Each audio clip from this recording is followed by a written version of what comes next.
किसी गांव में एक धनी व्यक्ति रहता था। उसके पास अनगिनत भेड़ें थीं। उसने अपनी भेड़ें चराने के लिए एक व्यक्ति को नौकर रखा हुआ था।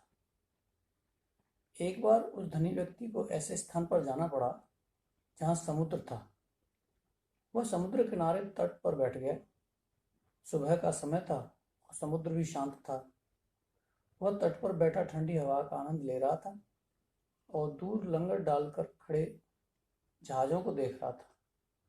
उसने व्यापारियों को अपने जहाज़ों से उतरकर नावों में अपने माल के साथ बंदरगाह पर आते देखा। वे तटीय क्षेत्रों में आकर अपना माल बेचते और माल उतार कर वापस लौट जाते। यह सब देखकर वह बहुत रोमांचित हुआ, इतना कि उसने निश्चय कर लिया कि वह भी यही व्यापार करेगा।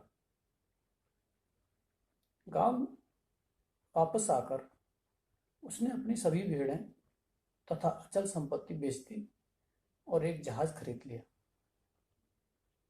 कुछ दिनों की कठिन तैयारी के बाद वह जहाज पर सवार होकर यात्रा के लिए निकल पड़ा। 3 दिनों तक यात्रा सुखद रही। मौसम अच्छा था और समुद्र शांत था। परंतु चौथे दिन मौसम खराब हो गया। शाम होते ही भयंकर हवाएं चलने लगी।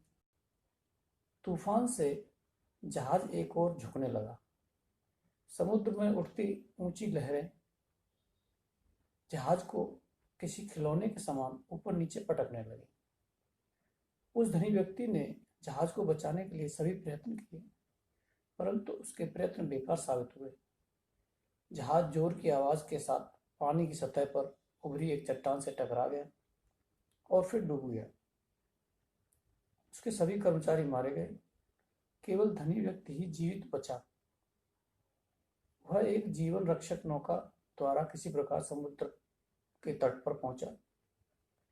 उसके बाद किसी प्रकार बचता बचाता अपने गांव पहुंचने में सफल हो गया, मगर उसका सब कुछ अब तक नष्ट हो चुका था। अब वह एक गरीब आदमी था।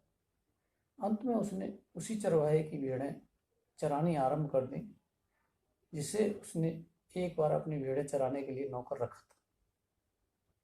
इस प्रकार उस धनी व्यक्ति के भाग्य का सितारा हमेशा के लिए डूब गया और वह निर्धन हो गया।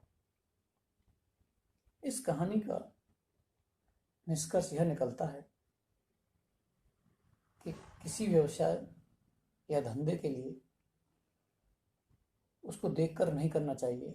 यह आवश्यक नहीं है कि वह प्रत्येक व्यक्ति को सूट करे। प्रत्येक व्यक्ति एक किसी धंधे में सफल नहीं हो सकता।